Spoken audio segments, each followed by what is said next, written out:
Après avoir gagné 75 000 €, papa a dit, donne la moitié à ton frère ou dégage d'ici.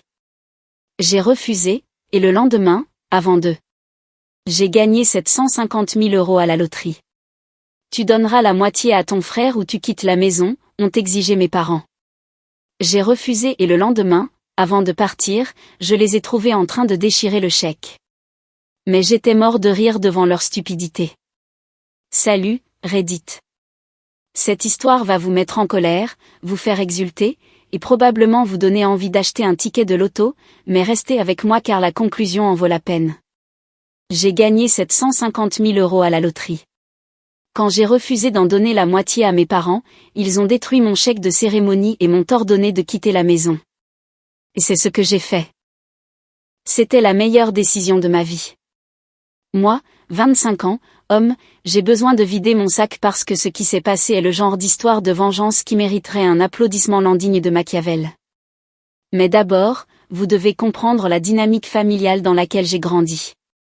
Parce que sans contexte, vous pourriez penser que je ne suis qu'un type aigri. Peut-être que je le suis, mais c'est justifié.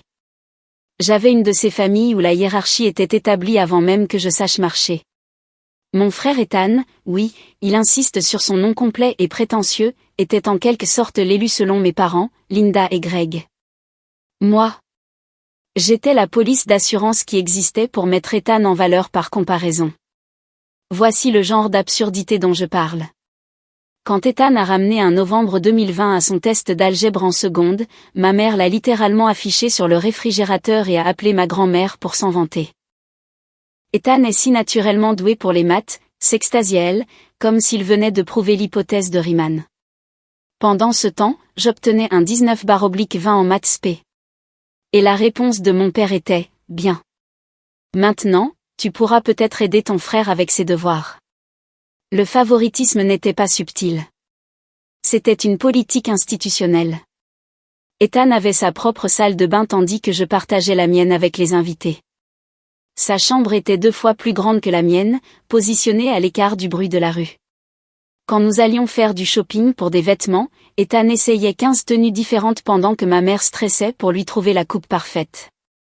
Mon expérience shopping ? Ça a l'air bien, Noah. Allons-y, même les photos de famille révélaient la hiérarchie.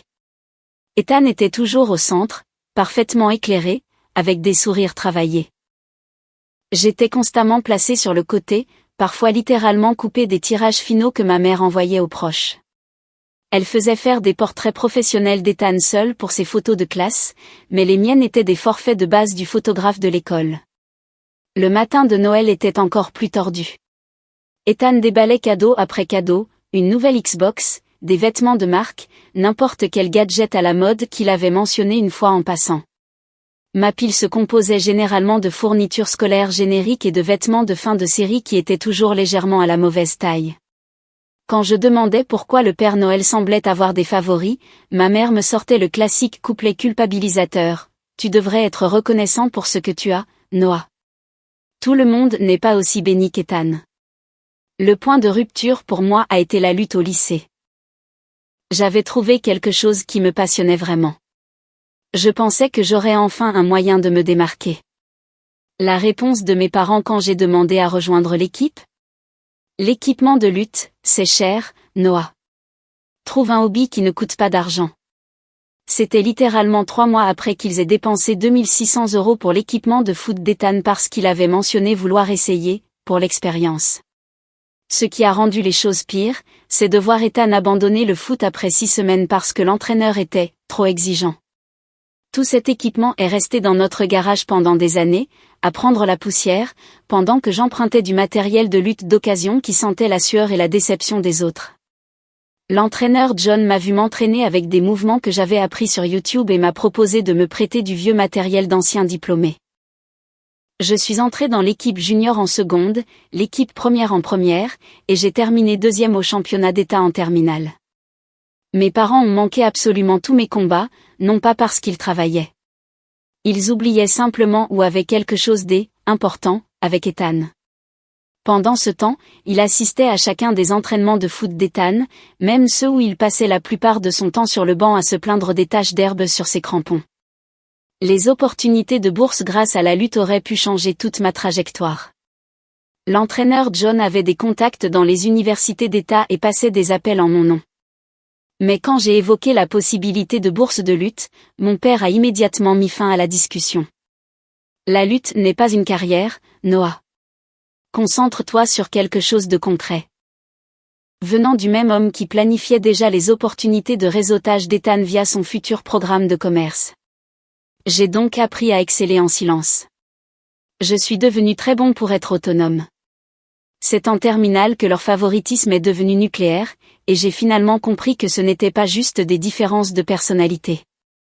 Ethan décide qu'il veut étudier le commerce dans une université privée hors de prix. 50 000 € par an pour ce qui était essentiellement une fête de réseautage de 4 ans avec des cours occasionnels sur les présentations PowerPoint.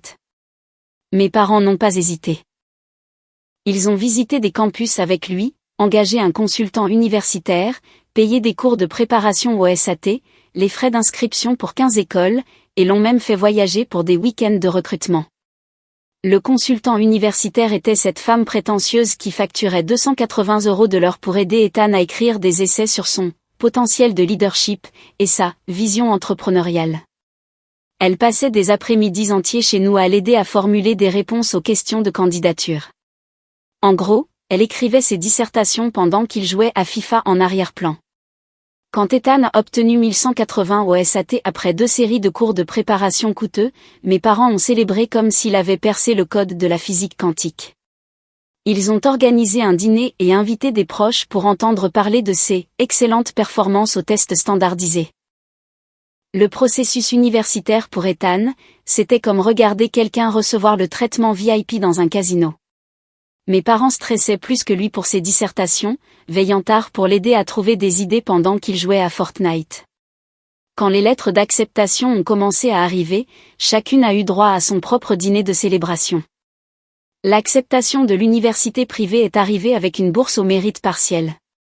Non pas parce qu'Ethan était brillant, mais parce que mes parents avaient postulé dans des écoles où ses statistiques médiocres semblaient impressionnantes. Mon tour. Je voulais faire du génie informatique à notre université d'État. Quand j'ai parlé de financement, mon père m'a regardé comme si je lui avais demandé de m'acheter une Tesla. Débrouille-toi tout seul, Noah. Tu es assez intelligent pour obtenir des bourses. Traduction, Ethan mérite un investissement. Tu mérites des dettes. Mon processus de candidature consistait à remplir des formulaires à la table de la cuisine pendant qu'Ethan recevait une consultation professionnelle dans le salon. Quand j'ai eu besoin de lettres de recommandation, j'ai dû contacter les professeurs moi-même et les relancer plusieurs fois. L'ironie ? J'ai effectivement obtenu des bourses au mérite, des bourses complètes de 2 universités d'État et une bourse partielle pour un institut technique mieux classé que l'école de fête d'Ethan. Mais comme je n'avais pas besoin de leur argent, mes réussites sont devenues invisibles. Pas de dîner de célébration, pas d'appel fier aux proches. La réponse de ma mère quand je lui ai montré mes lettres d'acceptation, tu vois, on a toujours su que tu te débrouillerais tout seul.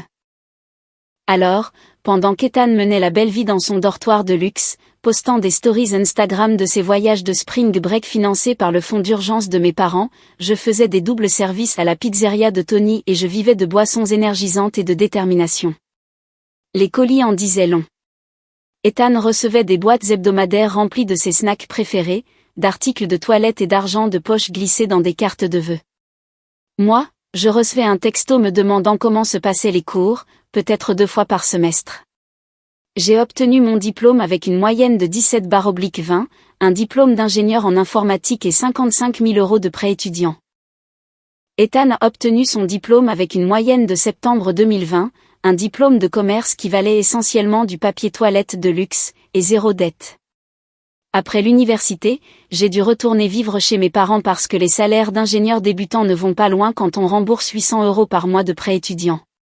C'est là que mes parents ont vraiment montré leur vrai visage. Ils ont commencé à me faire payer un loyer de 600 € par mois pour vivre dans ma chambre d'enfant, tandis qu'Ethan est revenu dans son ancienne chambre gratuitement. Quand j'ai remis en question ce double standard flagrant, la réponse de mon père était de l'or en barre, Ethan explore ses options de carrière. Toi, tu as un revenu stable. Exploration de carrière, d'Ethan a duré 14 mois et consistait principalement à dormir jusqu'à 15 heures et à jouer à FIFA avec ses potes de fac tout aussi paumés. Mais apparemment, cela justifiait le gîte et le couvert gratuit pendant que je payais le prix du marché pour dormir dans un lit simple entouré de posters Pokémon de CE2. Les mesquineries passives-agressives étaient constantes. Ma mère faisait la lessive d'Ethan et lui cuisinait ses plats préférés, puis me demandait pourquoi je ne pouvais pas contribuer davantage au foyer, alors que je travaillais 55 heures par semaine et que je leur payais un loyer. Elle nettoyait sa chambre en se plaignant que j'avais laissé une tasse de café dans l'évier. Vivre là-bas est devenu une guerre psychologique. Ethan mettait de la musique à fond jusqu'à 2 heures du matin, sachant que je devais me lever à 6 heures pour le travail. Quand je me plaignais, mes parents disaient que je devais être plus compréhensif envers son processus créatif. Apparemment, il écrivait un business plan pendant ses sessions de jeux nocturnes. La situation du Wi-Fi était un autre chef-d'œuvre de favoritisme. Ethan avait le mot de passe du réseau premium tandis que j'étais coincé sur la connexion de base qui ralentissait après 10 gigaoctets. Quand j'ai demandé le mot de passe principal, mon père a dit que le budget Internet de la maison était déjà calculé pour les utilisateurs actuels. Je payais un loyer et je ne pouvais pas avoir un accès Internet décent. 6 mois après le début de cet arrangement, Ethan a annoncé son idée de business révolutionnaire, une boutique de streetwear urbain appelée Street Elite. Le pitch était du pur délire. Il allait démocratiser la mode haut de gamme en la rendant accessible aux consommateurs soucieux de leur style.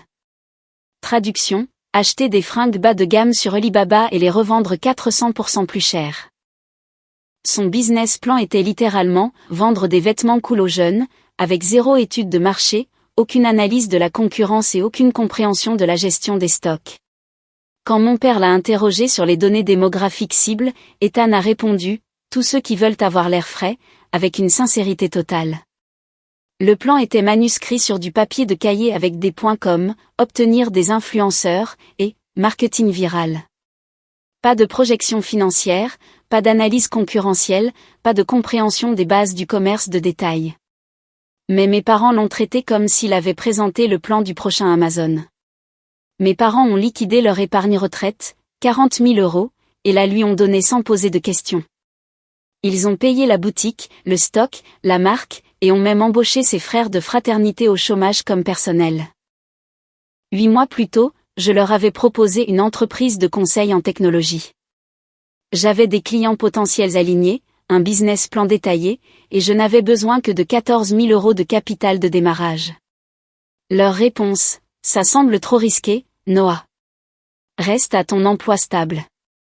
Mon business plan incluait de vraies projections financières, une analyse de marché, des témoignages de clients pour des travaux que j'avais déjà réalisés en freelance, et des ventilations de coûts détaillés pour l'équipement et le marketing. J'avais identifié 3 entreprises spécifiques qui avaient besoin de solutions logicielles personnalisées et j'avais des accords préliminaires en place. Trop risqué. 14 000 € pour une entreprise dans mon propre domaine d'expertise était trop risqué. Mais 40 000 € pour qu'Ethan vende des suites à capuche hors de prix était un investissement solide. C'est là que j'ai commencé à acheter des tickets de loto. Chaque vendredi après le travail, les mêmes numéros, 7, 14, 23, 42, 51. Il trouvait ça hilarant. Tu brûles littéralement de l'argent, se moquait Ethan. La loterie, c'est pour les gens qui ont abandonné toute ambition réelle. Mon père secouait la tête avec déception. Noah joue son avenir à coups de 2 €. Venant de l'homme qui venait de flamber son épargne retraite sur un business plan griffonné sur une serviette de cocktail. Le rituel du loto est devenu mon doigt d'honneur hebdomadaire à leurs attentes. Chaque vendredi, je m'arrêtais au Murphy's Corner Store, j'achetais mon ticket avec mes numéros, je prenais une boisson énergisante et je rentrais chez moi en sachant qu'ils me prenaient pour l'irresponsable. En octobre, l'entreprise d'Ethan était un fiasco monumental. Il s'est avéré que vendre des suites à capuche basique à 80 € dans une ville où Carrefour en vend des similaires pour 12 € n'est pas un modèle économique durable. Qui aurait pu le prédire? Mais il ne pouvait pas accepter que sa vision soit nulle. Il s'est enfoncé dans le déni, passant des semaines à essayer de convaincre des influenceurs avec 3000 abonnés Instagram de promouvoir sa marchandise hors de prix. Quand ça a échoué, il a commencé à blâmer les conditions du marché, et les gens qui ne comprennent pas la culture streetwear. Il a organisé des événements shopping exclusifs, qui consistaient essentiellement à ouvrir le magasin le samedi soir et à inviter ses amis de fac à regarder des articles qu'ils ne pouvaient pas se payer. Ces événements généraient peut-être 200 € de vente tout en coûtant plus cher en électricité et en personnel, ses potes de fraternité au chômage. Les pivots sont devenus de plus en plus désespérés. Street Elite est devenu Street Elite Gaming quand il a ajouté des chaises de jeu à son inventaire.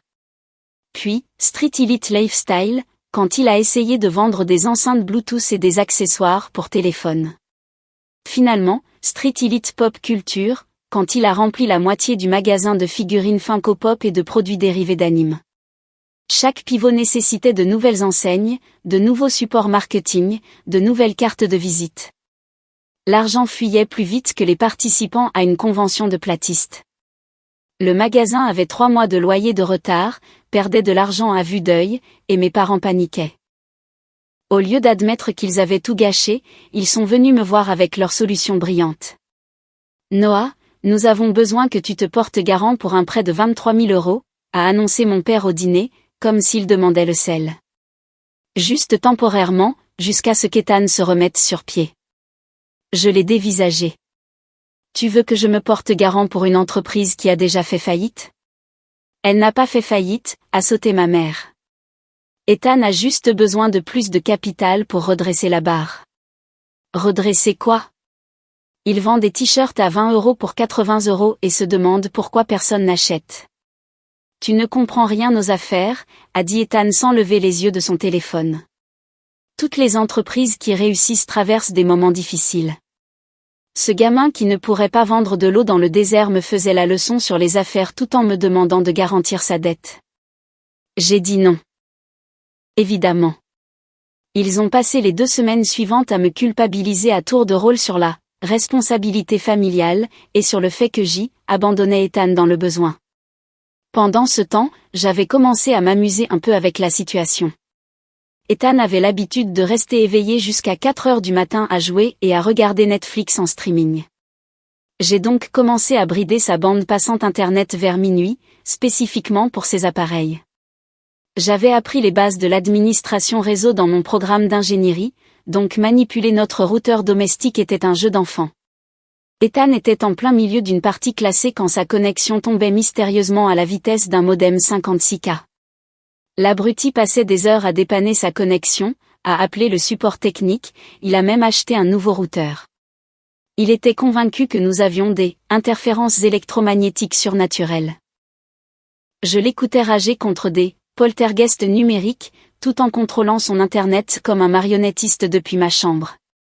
Il a appelé 3 fournisseurs d'accès différents, redémarré le routeur des dizaines de fois, et a même acheté un logiciel de diagnostic réseau. Il ne lui est jamais venu à l'esprit que quelqu'un dans la maison pouvait avoir un accès administrateur aux paramètres du réseau. Puis est arrivé le vendredi 13 octobre. Je me suis arrêté chez Murphy après le travail, j'ai pris ma boisson énergisante et mon ticket de loto habituel.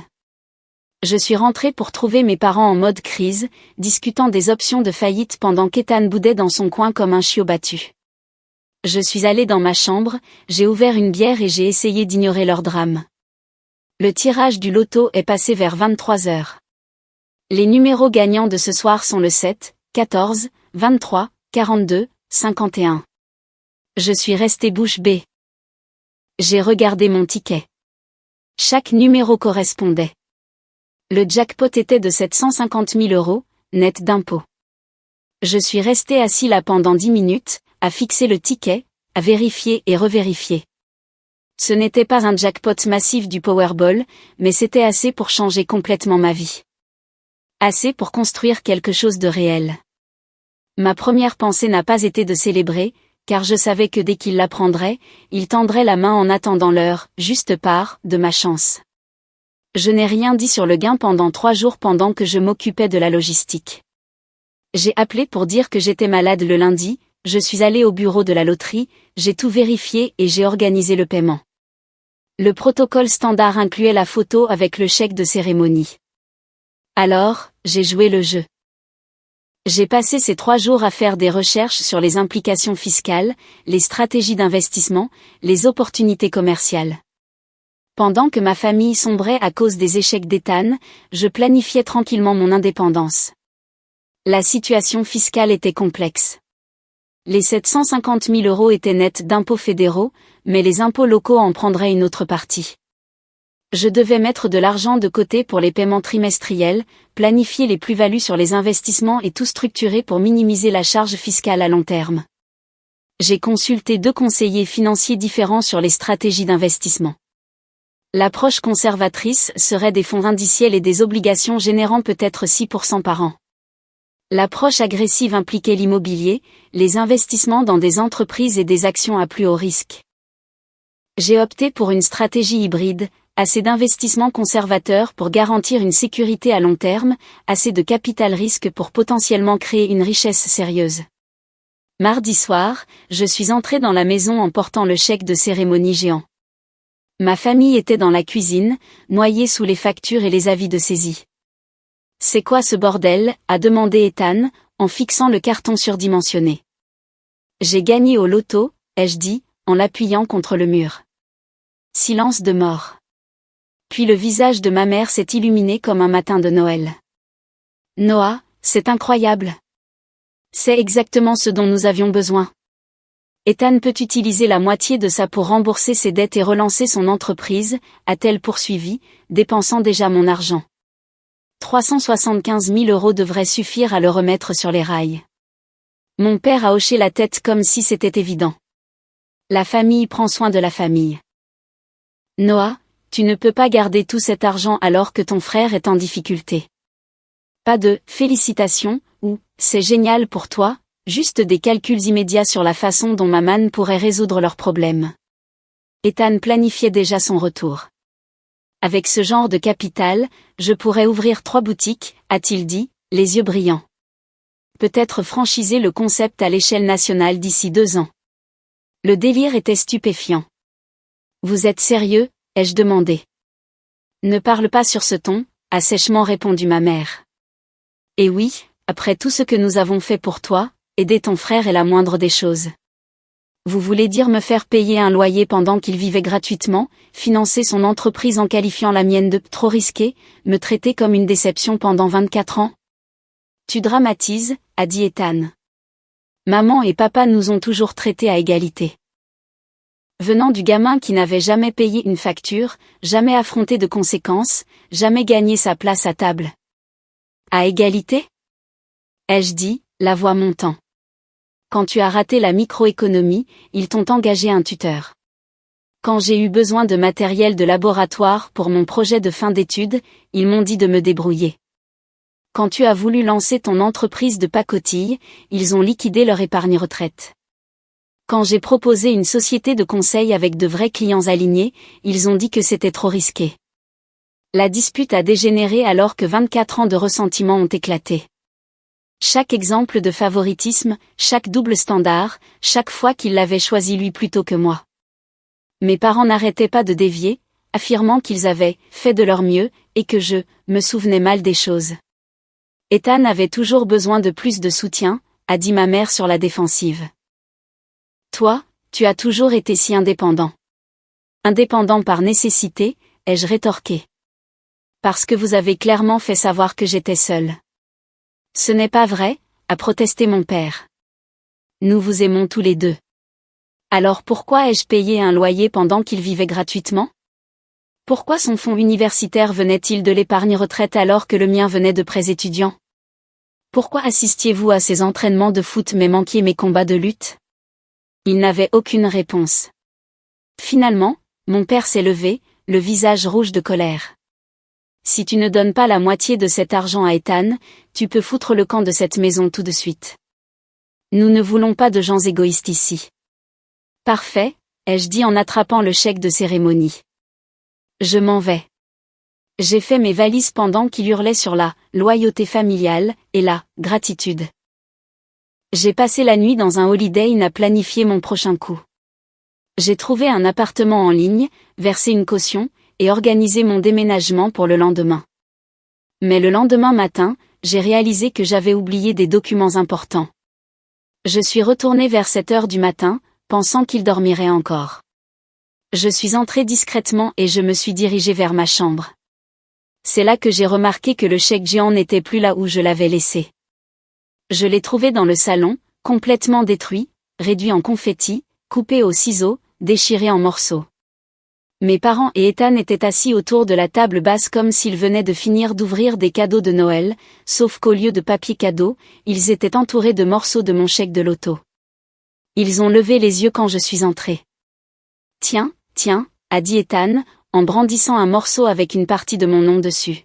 « Regarde qui revient en rampant. » Ma mère a souri. « Puisque tu ne voulais pas partager, nous avons résolu le problème nous-mêmes. » Mon père s'est penché en arrière, les bras croisés. « Maintenant, tu n'as plus rien.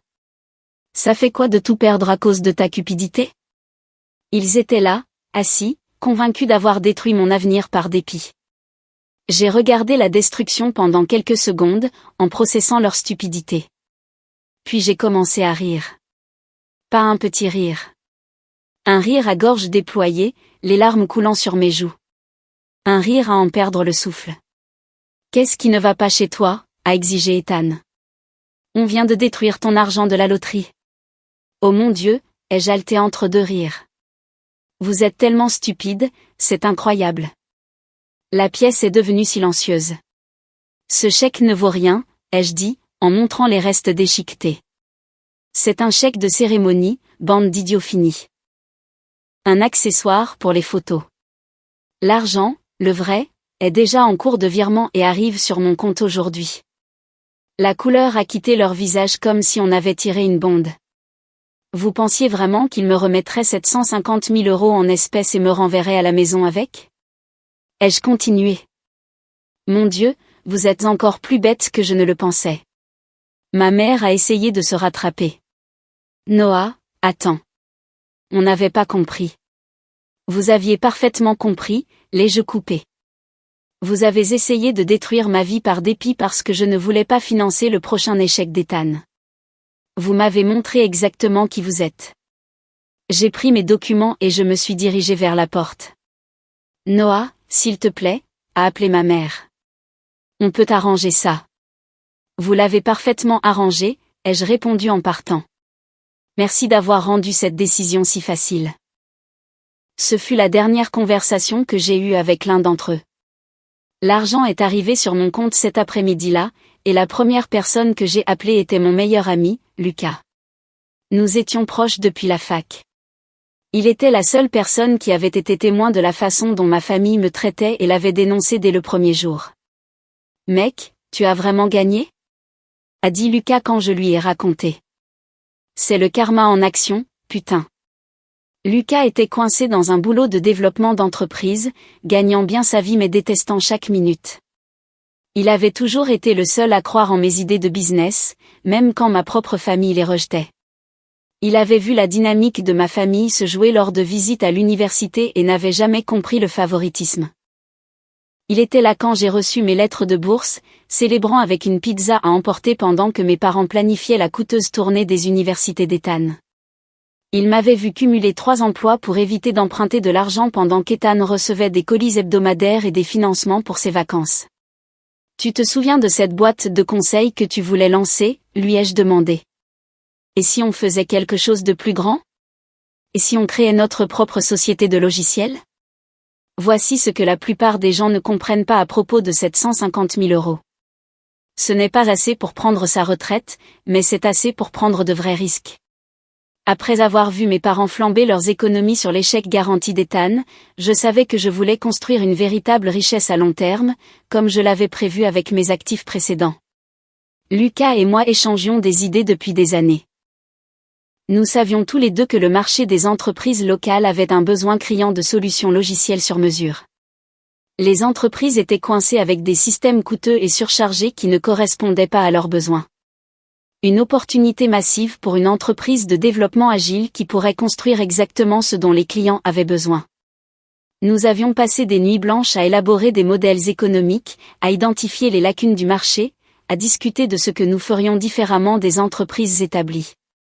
Il comprenait les opérations et la gestion de projets tandis que je m'occupais de l'architecture technique et des relations clients. Des compétences parfaitement complémentaires. Je pense qu'on pourrait commencer avec 185 000 €, ai-je dit à Lucas autour d'un verre.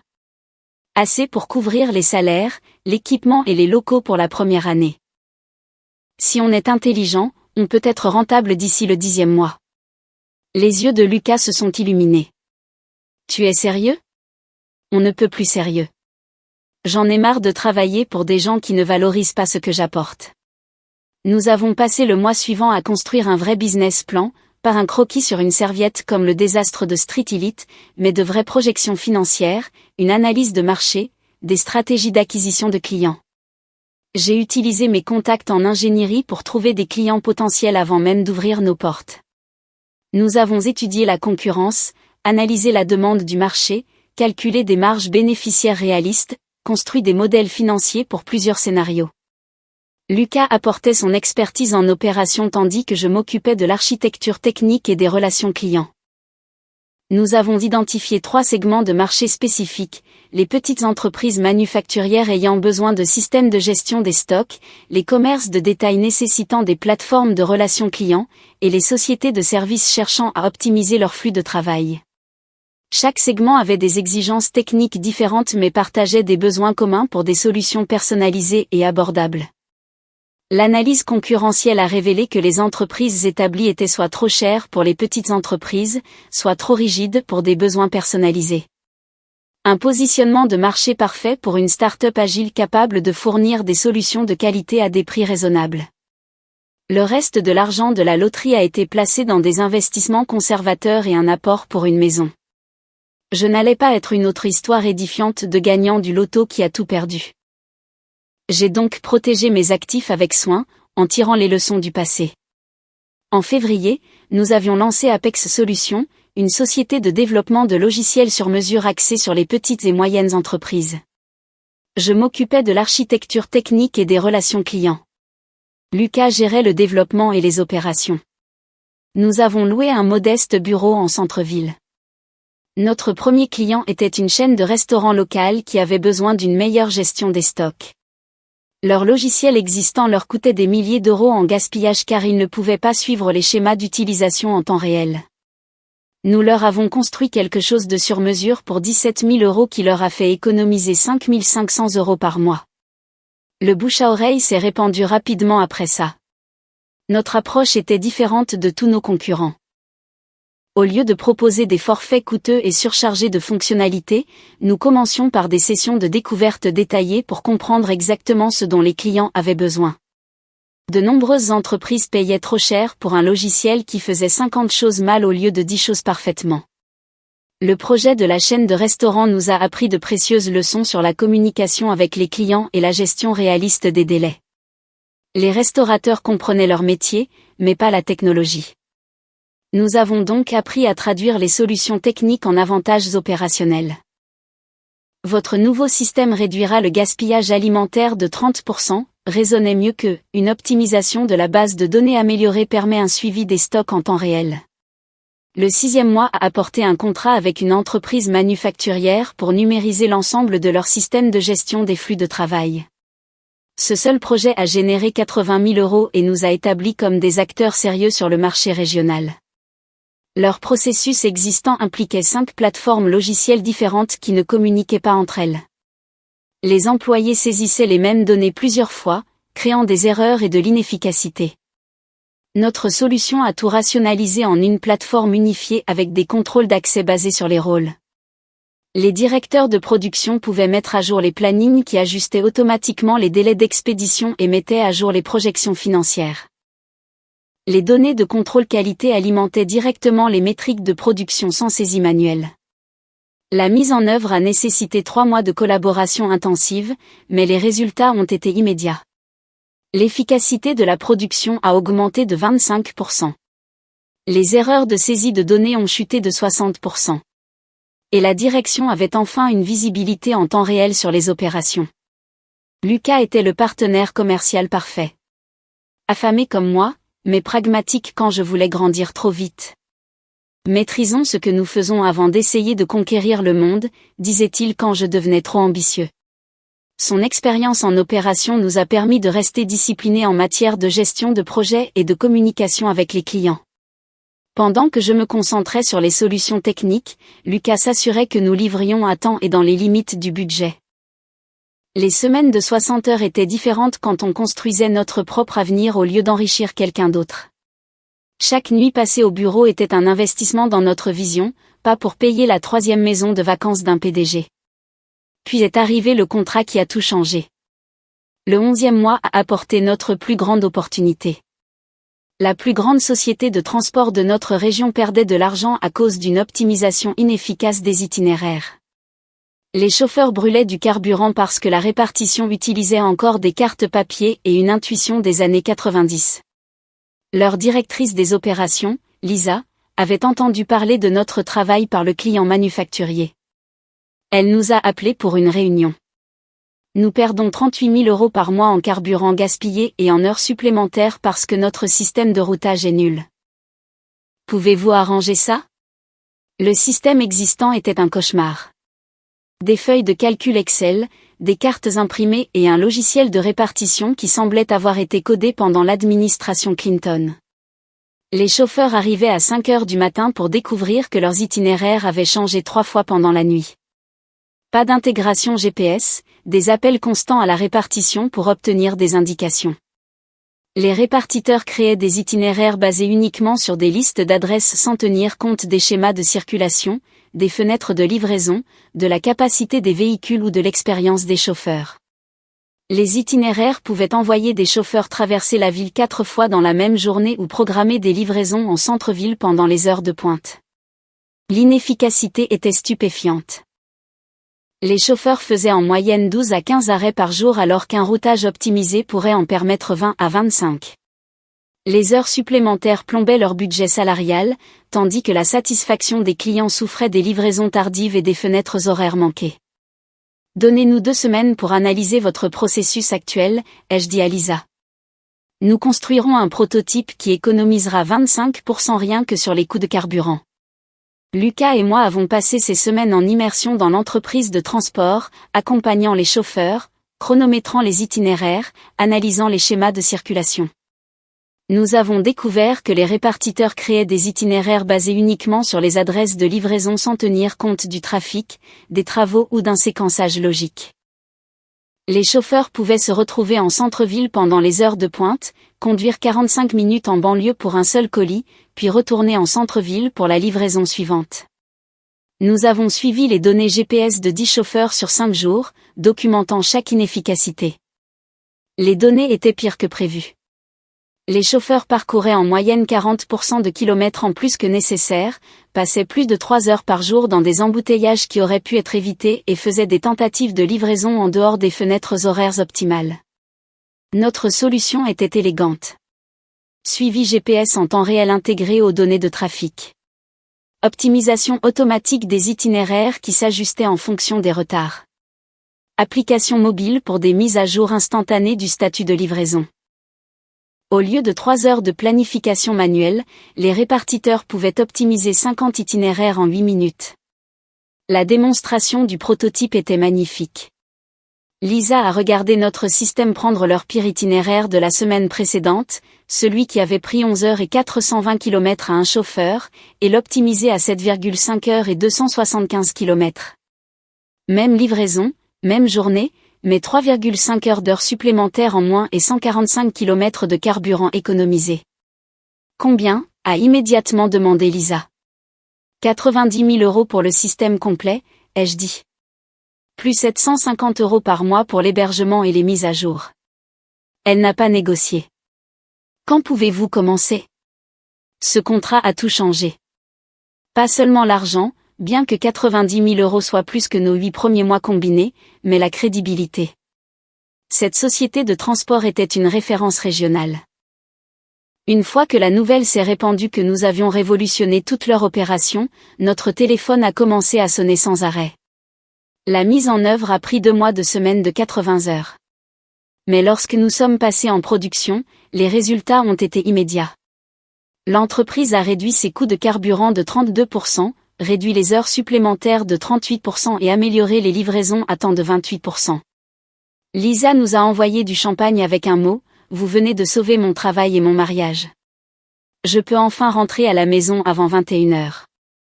Fin de la première année, 265 000 € de chiffre d'affaires, solidement rentable. 2 développeurs juniors embauchés, des bureaux plus grands, une entreprise en croissance organique grâce aux recommandations, ce qui signifiait que les clients appréciaient vraiment notre travail. 18 mois plus tard, Apex Solutions était exactement ce que j'avais imaginé. Nous générions 900 000 € par an, avions 8 employés et une liste d'attente de clients de 2 mois. Lucas et moi gagnions chacun plus que nous n'aurions jamais imaginé, avec des parts dans quelque chose que nous avions construit à partir de zéro. Nous nous étions étendus au développement d'applications mobiles et travaillions avec des entreprises dans 4 États. La scène technologique locale nous avait remarqués. Articles dans les revues économiques, récompenses de l'industrie, invitations à des conférences sur l'entrepreneuriat et l'innovation. Pendant ce temps, la situation de ma famille était allée de mal en pis. La boutique d'Ethan avait fermé définitivement environ 8 mois après mon gain à la loterie. Il avait dilapidé jusqu'au dernier centime des économies de mes parents et travaillait maintenant chez Micromania dans le même centre commercial où se trouvait sa boutique de streetwear révolutionnaire. Mes parents avaient été contraints de prendre une deuxième hypothèque juste pour éviter la saisie. Son travail chez Micromania était particulièrement savoureux car il avait passé toute sa vie à mépriser les vendeurs et à parler de son diplôme de commerce comme si cela le rendait supérieur. Maintenant, il demandait à des adolescents s'ils voulaient précommander le dernier Call of Duty. Environ 6 semaines avant qu'il ne se présente à mon bureau, j'ai reçu un appel de ma mère. J'avais bloqué leur numéro, mais elle a appelé depuis le téléphone de quelqu'un d'autre. Noah, sa voix était tremblante, désespérée. S'il te plaît, ne raccroche pas. Nous avons perdu la maison, a-t-elle dit en pleurant. La saisie a eu lieu la semaine dernière. Nous logeons dans l'appartement d'un ami d'Ethan. Tous les 3 dans une seule pièce. Ton père a eu une crise cardiaque à cause du stress. Il va bien, mais les factures médicales.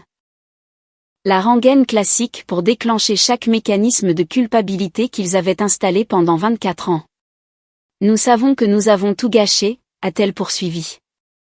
Nous savons que nous n'avons pas été justes avec toi, mais nous sommes une famille, Noah. Est-ce que ça ne veut rien dire? Pendant environ 10 secondes, je l'ai ressenti. Ce vieux conditionnement qui revenait. Mais ensuite je me suis souvenu d'être assis dans ma chambre d'enfant à payer un loyer pendant qu'Ethan vivait gratuitement. Je me suis souvenu de leur visage quand ils ont détruit ce qu'ils pensaient être mon ticket de loto. Vous avez fait votre choix il y a 2 ans, ai-je dit calmement. Maintenant, vous voulez que je vous sauve des conséquences de vos propres décisions. Mais nous sommes tes parents. Non, l'ai-je coupé. Les parents soutiennent leurs enfants. Les parents célèbrent leur succès. Vous n'êtes que des personnes qui partagent un ADN avec moi. J'ai raccroché et j'ai bloqué ce numéro aussi. Je pensais qu'ils avaient compris le message, mais non. Puis, un mardi soir, alors que je passais en revue les projections trimestrielles, mon assistante m'a appelé. Il y a une famille ici pour vous voir, a-t-elle dit. Sans rendez-vous, mais ils prétendent être vos parents et votre frère. J'ai regardé à travers la vitre de mon bureau et je les ai vus dans notre hall. Mes parents semblaient plus vieux, usés. Ethan avait l'air d'avoir vieilli de 5 ans en 2. Il regardait notre espace avec un mélange d'admiration et de ressentiment. Faites-les entrer, ai-je dit à mon assistante. Ils sont entrés dans mon bureau comme des accusés s'approchant du juge, nerveux et incertains. Pour la première fois de ma vie, j'ai vu mes parents intimidés par moi. Noah, a commencé ma mère, la voix tremblante. Ton bureau est impressionnant. Je me suis penchée en arrière dans mon fauteuil et je n'ai rien dit. Je les ai laissés mariner. On a entendu parler de toi, a dit mon père, en faisant un geste vague. Nous sommes fiers de ce que tu as accompli. Vraiment, ai-je demandé. Nous avons besoin d'aide, Noah. La maison est partie. Ethan ne trouve pas de travail stable. Nous avons fait des erreurs, mais nous sommes une famille. Une famille, ai-je dit, en savourant le mot. La même famille qui m'a fait payer un loyer pendant qu'Ethan vivait gratuitement? La même famille qui a essayé de détruire mon avenir quand je n'ai pas voulu vous donner la moitié de mes gains? Nous avions tort, a dit rapidement mon père. Nous le voyons maintenant. Tu as construit quelque chose d'incroyable. Peut-être qu'on pourrait travailler ensemble. Ethan pourrait t'aider avec les ventes.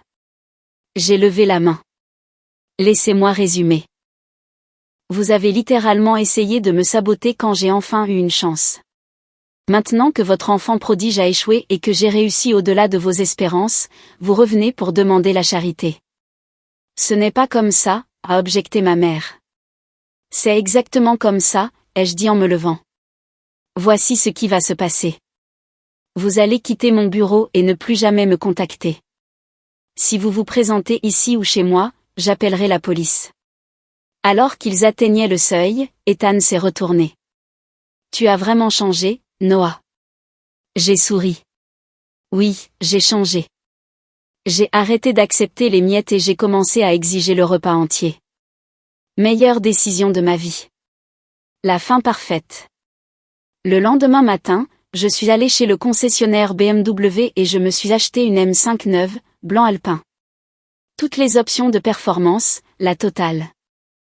Complètement déraisonnable et coûtant plus cher que la valeur de la maison saisie de mes parents, mais elle était à moi. Cet après-midi-là, je devais rencontrer un client potentiel au café près de l'aire de restauration du centre commercial. En me garant, j'ai remarqué quelqu'un en uniforme de Micromania qui vidait les poubelles. C'était Ethan. Il a levé les yeux et m'a vu sortir de la M5. Pendant un instant, nous nous sommes regardés à travers le parking. Lui, dans son polo rouge et son pantalon beige, tenant un sac poubelle. Moi, dans mon costume sur mesure, les clés d'une voiture à 70 000 € à la main. Je n'ai rien dit. Je ne l'ai pas salué du tout. J'ai juste verrouillé ma voiture et je suis entré dans le centre commercial comme s'il était invisible. Mais je pouvais sentir son regard sur moi tout le temps. 2 semaines plus tard, je triais de vieux papiers et j'ai trouvé ces exemplaires supplémentaires de l'article de la revue économique. Un timing parfait. J'en ai envoyé une copie à leur adresse d'appartement en sous-sol, sans mots, juste ma photo en couverture, souriant dans mon bureau prospère avec le titre « Un innovateur technologique régional bâtit une entreprise d'1 million de dollars ». Qu'il l'encadre. Mes numéros de loto étaient peut-être aléatoires, mais choisir de couper les ponts avec eux a été la meilleure décision que j'ai jamais prise.